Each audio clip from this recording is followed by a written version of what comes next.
그냥 읽기보다 제가 계속해서 이렇게 되뇌었습니다. 순종할 수 있다! 이렇게 되뇌었는데요. 여러분들 순종할 수 있습니다. 오늘 마리아를 통해서 하나님께 순종하는 방법들을 우리가 찾기를 소망합니다. 여러분 주가 일하시네라는 찬양 아시지요? 많이 들어보셨지요? 거기에 찬양에 보면 여러분 주님께서 언제 어떻게 일을 하십니까? 우리 이 찬양의 가사를 보면 내 힘으로 안 될 때, 빈손으로 걸을 때 그때가 하나님의 때라고 이 찬양 고백합니다. 그리고 적은 떡과 물고기를 가지고 내 모든 걸 드릴 때 여호와 이래, 여호와께서 준비하신다고 이 찬양의 고백은 나옵니다. 하나님의 방법은 참 이상하고 놀랍습니다. 우리가 어떤 힘을 가지고 무엇을 하려고 할 때 그것이 되는 것이 아니라 오히려 우리가 불가능하다고 생각하고 처절한 그 내려놓음 속에서 하나님은 이제 그 모든 것을 내려놓았을 때 우리를 들어 사용하시는 방법을 볼 수 있습니다. 우리가 더 이상 안 되겠다라고 고백할 때 하나님께서는 이제 내가 일을 시작한다 라고 우리에게 말씀하시는 것이죠. 우리는 어떤 일을 하려고 할 때 우리의 생각과 열심과 열정과 행동으로 모든 것을 하려고 합니다. 그러나 하나님이 원하시는 것은 이 모든 것을 하기 전에 하나님의 생각, 하나님의 열심, 하나님의 열정, 하나님의 행동을 우리에게 심어주시기를 원하시는 분입니다. 내 힘으로는 도저히 불가능할 것 같을 때, 불가능한 산도, 어둠도, 문제도, 믿음도, 우리의 생각과 마음도 모두 빼고 하나님께 동참할 때 우리의 인생은 하나님께서 다시 한번 사용하시고 더 풍성해지는 삶을 누릴 수 있게 됩니다. 이것이 바로 순종입니다.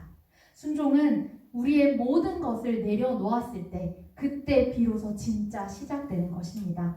말씀이 우리에게 가르쳐 주시는 순종을 통해서 오늘 순종, 나도 할 수 있다 라고 결단하시는 귀한 시간이 되시기를 소망합니다.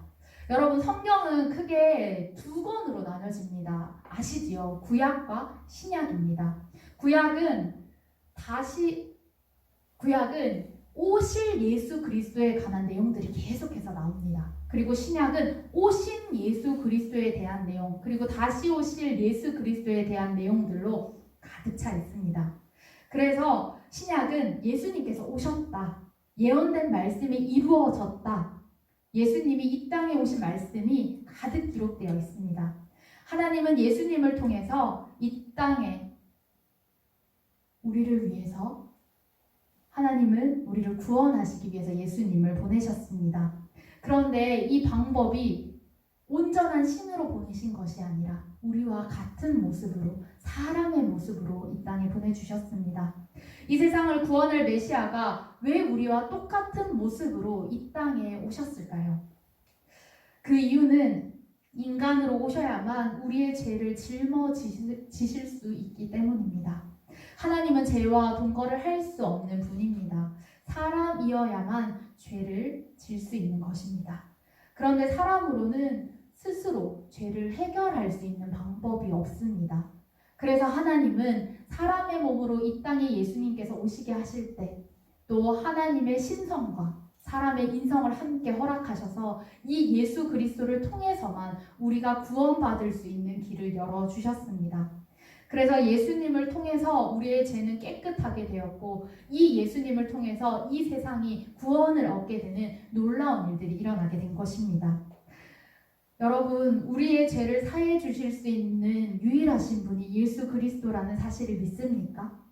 우리의 마음 가운데 혹시 그런 마음이 희미해져 있다면 우리의 구원자, 우리의 유일하신 구원이신 메시아이신 그분이 예수 그리스도라는 사실을 다시 한번 마음에 새기시기를 소망합니다. 예수님은 우리와 같은 모습으로 가장 낮고 낮은 곳에 오셨고 이 세상 모두를 위하여서 이 땅에 오신 분입니다. 오늘 그 예수님께서 사람의 몸을 입고 이 땅에 오신 내용, 그것이 바로 오늘 본문에 나오는데요. 그 내용을 같이 보도록 하겠습니다. 오늘 말씀의 등장인물은 두 명입니다.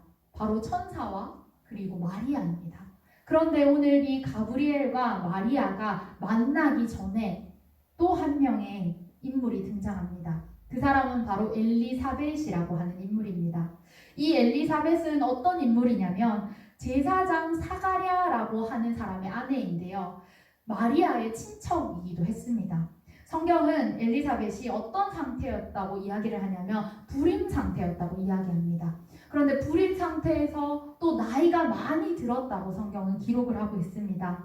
천사가 사가랴 그의 남편에게 먼저 갑니다. 그리고 그 남편에게 사가랴 하나님께서 너의 기도를 들으셨다. 이제 아내를 통해서 아들을 낳게 될 것이다 라고 이야기를 하는데요. 그때 사가랴는 자신의 처지를 너무나도 잘 알고 있었기 때문에 무엇이라고 이야기하냐면 나도 늙었고 아내도 늙었습니다. 한마디로 불가능하다는 것을 이야기합니다.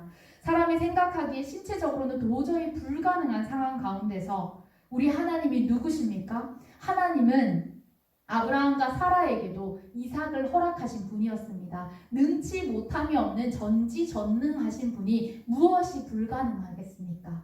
그래서 오늘 이 하나님의 말씀대로 불임이었던 나이가 많이 들었던 우리가 생각하기에 도저히 임신을 할 수 없던 그 엘리사벳이 드디어 잉태를 하게 되는 은혜를 얻게 됩니다. 마리아는 친척이었던 이 엘리사벳의 소식을 들으면 얼마나 그 마음이 놀랐겠습니까? 그리고 이 마리아는요, 하나님이 하신 일을 보게 되는 것입니다. 하나님께서는 불가능한 일도 하게 하시는 분이다. 모든 것을 가능케 하시는 분이라는 사실을 마리아는 깨달았을 것입니다. 이렇게 하나님께서는 마리아에게 직접 보여주시고 소식을 들려주시면서 그 하나님의 일에 대해서 미리 마리아의 마음을 준비시키셨습니다. 그리고 때는 바야흐로 드디어 엘리사벳이 임신을 한 지 6달이 되던 날이었습니다. 마리아가 살고 있는 갈릴리 나사렛 마을에 하나님의 부르심을 받고 이번에도 가브리엘 그 천사가 마리아를 찾아오게 됩니다. 마리아는 깜짝 놀랐습니다. 하나님의 메신저였던 그 가브리엘이 찾아왔을 때 가브리엘이 이렇게 말하기 때문입니다. 은혜를 받은 자의 평안할지어다. 주께서 너와 함께 하시도다. 도대체 나한테 왜 이런 이야기를 하시지? 도대체 왜 나에게 오신 것이지? 마리아는 깜짝 놀랐습니다. 그때 천사가 다시 말합니다. 마리아야 놀라지 말아라. 네가 하나님의 은혜를 입었다. 네가 잉태하여서 아들을 낳을 것인데 그 이름을 예수라 하라. 마리아는 더 깜짝 놀랄 수밖에 없었습니다. 왜냐하면 마리아는 처녀였는데 어떻게 임신을 할 수 있을까에 대한 물음도 있었기 때문입니다. 마리아는 그때 요셉이라고 하는 청년과 약혼을 한 사이였죠. 아직 결혼을 하지 않고 그냥 결혼을 약속한 약혼한 사이였는데 마리아의 상식으로는 도대체 내가 어떻게 임신을 할 수 있을 것인가에 대한 의문이 있었습니다. 여기서 알지 못한다라고 하는 표현은요, 경험적인 것을 이야기하는데 마리아가 쓴 이 표현의 내용은 어떤 것이냐면 나는 기필코 절대로 부부관계를 하지 않았다 라고 하는 것이죠. 그래서 절대로 일어날 수 없는 일이 어떻게 나에게 일어난다는 것이야 라는 그런 의문이 마리아의 가운데 들었습니다. 그리고 나니까 천사가 35절에 이렇게 이야기를 합니다. 네가 성령으로 잉태하게 될 것이고 그분이 바로 하나님의 아들이다. 네가 보지 않았느냐? 네 친척 엘리사벳도 임신하게 되었다. 하나님의 모든 말씀은 낳지 못하는 것이 없다 라고 이렇게 마리아에게 알려줍니다. 그때 마리아는 이렇게 대답합니다. 이전에 떨고 있었던 두려웠던 걱정했던 놀랐던 그 모든 마음들이 싹 정리되는 것 같습니다. 38절에 보면 마리아는 담대하게 이야기합니다. 주의 종이오니 주의 여종이오니 말씀대로 내게 이루어지이다. 그는 순종함으로 이 말씀을 받게 됩니다. 오늘 말씀을 통하여서 마리아의 순종에 대해서 우리는 보게 되는데요. 이 순종의 키워드 3가지를 알기를 원합니다. 첫 번째 키워드는 바로 표징입니다. 하나님은 무섭고 떨리는 마음 가운데 순종할 수 있도록 미리 예비하시는 분입니다. 그래서 마리아에게 미리 표징을 허락하셨습니다. 그 표징으로는 바로 엘리사벳이 절대로 불가능한 상황 가운데 임신을 한 것이었습니다. 가브리엘을 마리아에게 보내기 전부터 하나님은 하나님의 방법으로 준비를 하셨습니다.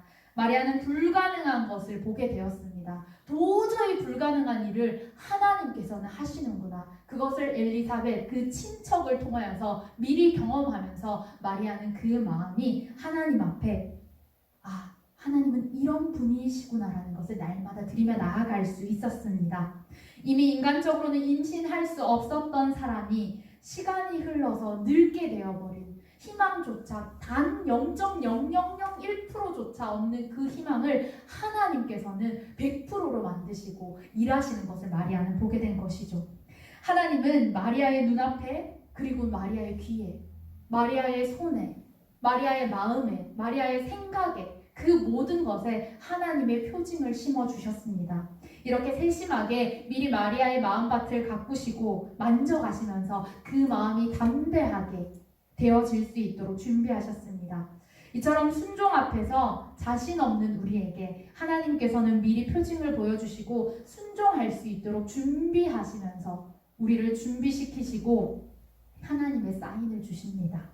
바쁘게 돌아가는 우리 삶 속에서 하나님께서 우리에게 주시는 표징과 하나님의 사인은 분명히 있습니다. 내가 바쁘게 살아가지만, 내가 하나님을 놓치고 살아가지만 분명히 하나님께서는 우리에게 그런 표징을 주십니다. 하나님의 계획과 방법에는 결코 우연이라는 것이 없기 때문입니다. 우리의 삶의 순간을 그냥 흘려보내지 마시고 하나님이 우리에게 주신 신호를 찾고 사인을 찾고 표징을 찾으면서 나아가시는 여러분들의 삶이 되기를 소망합니다. 그래야 내가 순종할 수 없을 때, 두려울 때, 이미 우리의 삶의 많은 영역 속에서 하나님께서 나의 마음을 훈련시키고 계시구나. 이때를 위해서 하나님께서 나에게 이런 것들을 보여주셨구나. 이런 일들을 허락하셨구나. 그것을 깨달을 수 있기 때문입니다. 하나님의 그 표징을 캐치하시고 두렵고 떨리는 마음을 만지시고 순종할 수 있도록 도우시는 하나님의 표징을 날마다 구하며 그 뜻을 발견하며 살아갈 수 있는, 순종할 수 있는 여러분들 되시기를 소망합니다. 마리아를 통해서 우리에게 주시는 순종의 두 번째 키워드는요, 바로 평안과 은혜입니다. 하나님의 평안과 은혜가 있을 때 우리는 순종할 수 있습니다. 28절에서 30절의 말씀을 보면 하나님이 보내신 가브리엘이 마리아에게 이렇게 인사를 합니다. 가브리엘은요, 원어로 보면 먼저 평안하라 라고 이렇게 인사를 건네는데요. 그렇습니다, 여러분. 평안은요, 내가 만들어내는 것이 아니라 하나님께로 옴으로 인하여서 하나님께로부터 올 때 진짜 평안함이 우리에게 주어지는 것입니다. 내 현실, 내 막막함, 두려움, 걱정, 근심, 불안함, 패배감, 떨림, 모든 것을 덮는 그 한 가지, 그것이 바로 주님이 주시는 평안함입니다. 주님께서 우리에게 평안하라 라고 말씀하여 주시면 우리는 평안하여지는 것입니다. 지금 우리의 마음에 마리아와 같이 두렵고 떨리고 무서운 마음들이 있다면 주님의 평안함으로 덮어지는 은혜가 있기를 소망합니다. 그리고 주님께서 우리에게 평안을 주셨기 때문에 이제는 더 이상 속지 마시고 그 평안함을 온전히 누리는 삶을 살아가는 여러분들이 되기를 소망합니다. 하나님께서는 여러분에게 평안을 옷 입히시고 이제는 여러분에게 평안하라 말씀하십니다. 주님께서 주시는 평안만이 참된 평안입니다. 그리고 두려워하는 마리아에게 계속해서 가브리엘이 이야기했던 것이 있습니다. 바로 은혜를 입은 자여라고 이렇게 이야기를 합니다.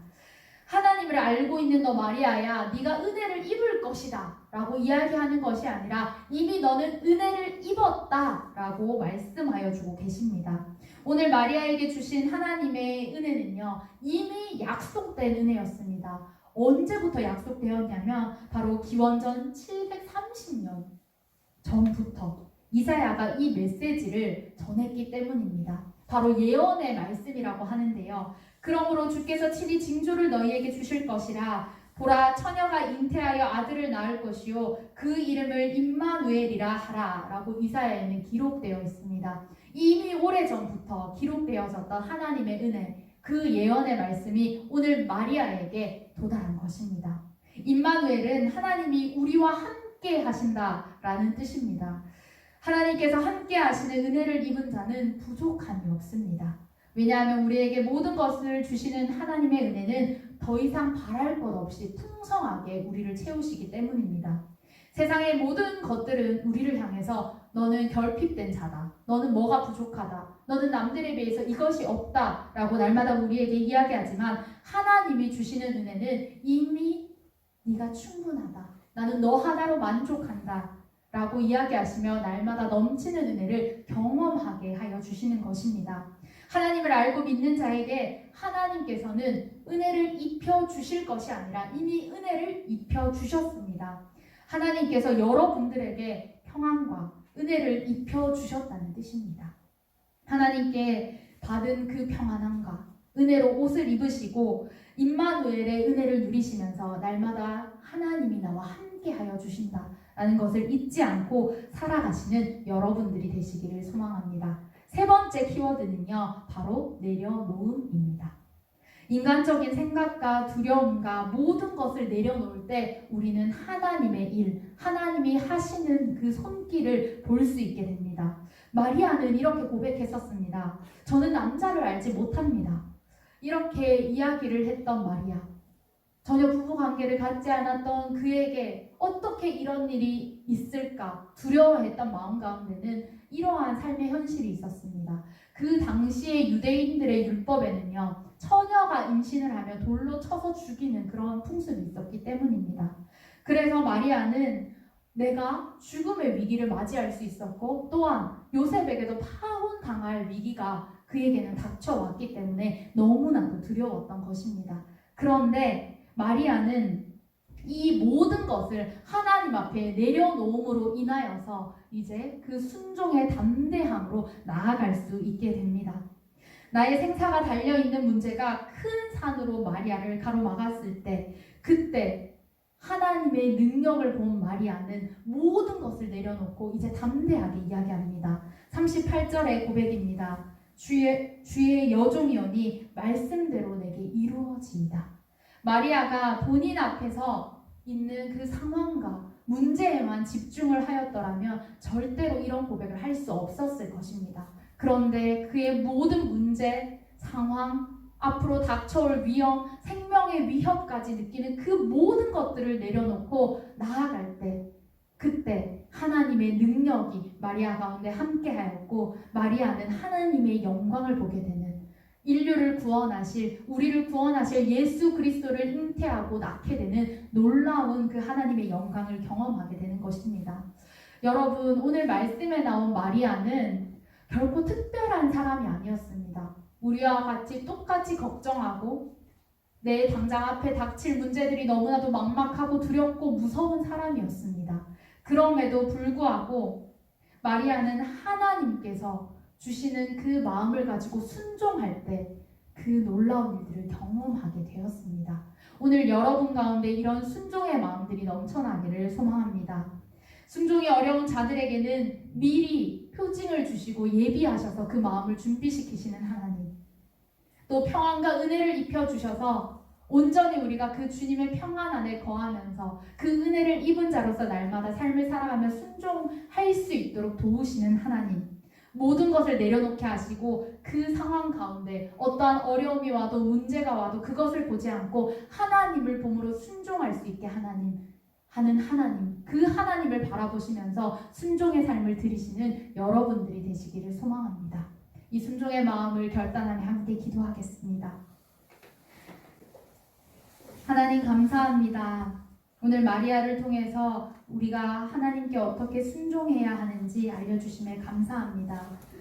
두렵고 떨리고 당황스럽고 막막한 상황 가운데서도 하나님께서는 우리에게 미리 표징을 보여주시고 일하시는 분임을 기억합니다. 이제 그 하나님을 의지할 수 있도록 하여 주시고 하나님께서 이미 우리에게 허락하신 평안과 은혜를 누리며 살아갈 수 있는 믿음의 자녀 되게 하여 주시옵소서. 또한 하나님, 우리에게 능력 주실 때 우리의 모든 것을 내려놓고 주님을 바라보기를 원합니다. 어떠한 어려움에도 담대함으로 순종할 수 있는 믿음의 자녀들 될 수 있도록 함께하여 주시옵소서. 예수 그리스도의 이름으로 기도드립니다.